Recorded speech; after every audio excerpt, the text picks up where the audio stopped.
দুর্যোগপূর্ণ আবহাওয়ার কারণে নোয়াখালীর দ্বীপ উপজেলা হাতিয়ায় দমকা হাওয়া ও ভারী বৃষ্টিপাত হচ্ছে।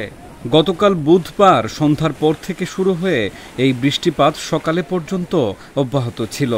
এদিকে রাত 12টার সময় আসা জোয়ারে হাতিয়ার বেড়িবাঁধ ও এর আশেপাশের বেশ কিছু এলাকা প্লাবিত হয়েছে।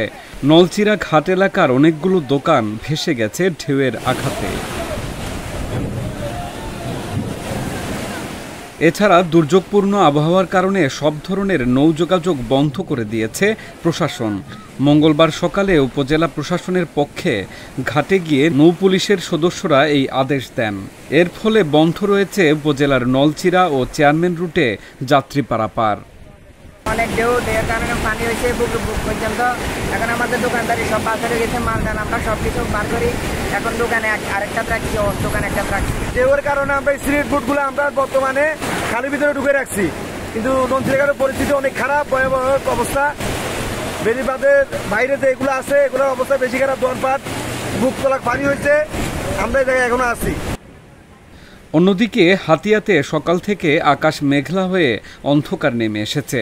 মাঝে মধ্যে বৃষ্টিপাত হতে দেখা গেছে। সাগর খুবই উত্তাল রয়েছে। উপজেলা প্রশাসনের পক্ষ থেকে সকল ধরনের মাছ ধরা ট্রলারকে নিরাপদে আশ্রয় নিতে বলা হয়েছে।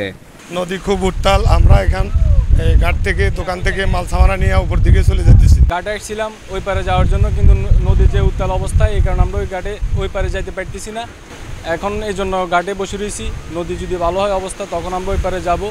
এই বিষয়ে উপজেলা নির্বাহী কর্মকর্তা মোহাম্মদ আলাউদ্দিন বলেন, হাতিয়া উপজেলা ৩ নম্বর সতর্ক সংকেতের আওতায় আছে।